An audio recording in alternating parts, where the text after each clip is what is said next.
नमस्कार, health and wealth segment में आपका स्वागत है। जैसे आजकल ठंड बढ़ रही है तो छोटे बच्चों को, जो नवजात बच्चे होते हैं या 10 साल तक के बच्चे होते हैं, तो उन्हें जल्दी बीमारियां घेर लेती हैं।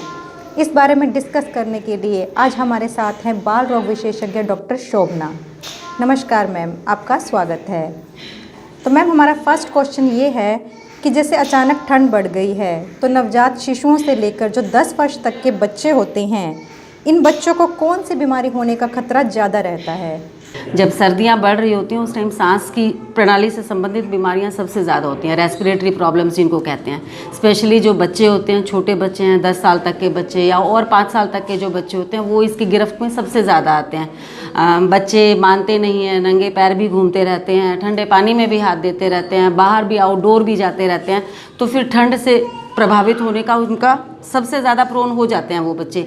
ऐसे बच्चों के लिए हमें कोशिश करनी चाहिए कि सांस की परेशानी ना आए, इसलिए ठंड से बचाने का प्रयास करना चाहिए। बच्चों को कम से कम 3 लेयर्स बच्चों को कपड़े की ज़रूर पहननी चाहिए। एक इनर फुल स्लीव्स की ज़रूर होनी चाहिए, एक फुल स्लीव्स की टी शर्ट होनी चाहिए जिसका कपड़ा भी मोटा हो, ऐसा ना हो पतला कपड़ा हो, और एक स्वेटर ज़रूर होना चाहिए। हमें कोशिश करनी चाहिए कि अगर बच्चा टोपा पहन लेता है तो हम उसे पहनाएं।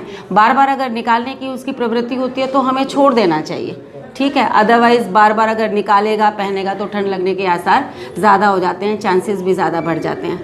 कई बार हम यह देखते हैं कि बच्चा खाते हुए खेलते हुए सो जाता है और रात को अचानक उसे बुखार हो जाता है, ठंड लग जाती है, तो इसका क्या कारण है? बेसिकली क्या है, बच्चे दिन में तो ज़्यादा गोल करते नहीं हैं, खेलते रहते हैं, ध्यान नहीं जाता है उनका। पर रात के टाइम क्या होता है कि हमें भी लगता है, क्योंकि माँ बच्चे के साथ सो रही होती है, उसको थोड़ा सा फील भी होता है। दिन में हो सकता है माँ भी वर्किंग है, माँ काम कर रही है, नहीं भी ध्यान देती है, तो दिन में मौसम ठंडा होने की वजह से जैसे जैसे रात बढ़ती जाती है या मौसम और ठंडा होता चला जाता है तो सांस की नलकी जो है वो और ज़्यादा सिकुड़ जाती है, और ज़्यादा सिकुड़ती है तो फिर बच्चे को खांसी भी आती है। जब अपर रेस्पिरेटरी इन्फेक्शन हो जाता है तो फिर उसको बुखार होने के चांसेस भी हो जाते हैं खांसी के साथ। और क्योंकि माँ उस वक्त बच्चे के साथ होती है तो वो ध्यान भी उस टाइम उसका ज़्यादा जाता है दिन की बजाय।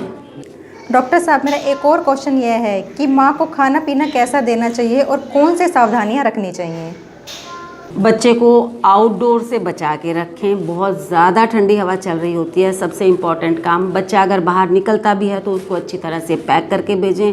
जैसा कि मैंने बताया, 3 लेयर्स बच्चे को ज़रूर पहनानी चाहिए, और ठंडे पानी से भी बच्चे को बचा के रखना चाहिए। खाने पीने में बहुत ज़्यादा एहतियात बरतनी चाहिए। ठंड के मौसम में बच्चे को प्यास नहीं लगती है, लेकिन ठंड से बचाने के लिए बच्चे का हाइड्रेट होना बहुत ज़रूरी होता है, क्योंकि चमड़ी की बीमारियां भी, जैसे सूखेपन की बीमारी भी ठंड के मौसम में बहुत ज़्यादा होती है। हम जितना पानी पिएंगे, वो गुनगुना करके पानी पिलाना चाहिए, जितना पानी पिएंगे शरीर की हाइड्रेशन होएगी।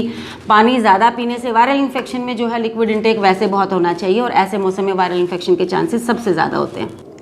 डॉक्टर साहब, अगर बच्चा बीमार हो जाता है तो किस प्रकार का मेडिकल ट्रीटमेंट बच्चे के लिए सही रहता है? मेरी सबसे पहले तो सलाह है, आपको जब भी लगता है कि बच्चे को कोई परेशानी है तो अपने कंसर्न डॉक्टर की सलाह ज़रूर लें। अपने आप मेडिकेशन नहीं देनी चाहिए। कुछ देसी नुस्खे भी होते हैं जो हम घर के लेवल पे इस्तेमाल कर सकते हैं, जैसे अदरक का प्रयोग करना चाहिए, लहसुन का प्रयोग करना चाहिए। बच्चे को बीच बीच में खूब सारा गुनगुना पानी पिलाते रहना चाहिए। च्यवनप्राश हम यूज़ कर सकते हैं, शहद हम यूज़ कर सकते हैं। खूब सारी हरी सब्जियाँ हमें कोशिश करनी चाहिए बच्चों को खिलाने की। बच्चे खाते नहीं हैं पर हमें कष्ट ज़रूर करना चाहिए, हमें ज़रूर लगे रहना चाहिए। जितना हम हरी सब्जियां खिलाएंगे, बच्चों को दालें खिलाएंगे, खूब सारा पानी पिलाते रहेंगे, बच्चे की थोड़ी सी इम्यूनिटी स्ट्रॉन्ग होती है। इम्यूनिटी स्ट्रॉन्ग होएगी तो बीमारी से हो सकता है हम इन्फेक्टेड हो जाएं, लेकिन इन्फेक्शन का लेवल उतना नहीं पहुंचने पाता जो हमारी जान के लिए खतरा बन जाए। मैम, आपने बच्चों से रिलेटेड काफ़ी अच्छी जानकारी दी और अपना इतना प्रेशियस टाइम हमारे लिए निकाला, उसके लिए आपका बहुत बहुत धन्यवाद।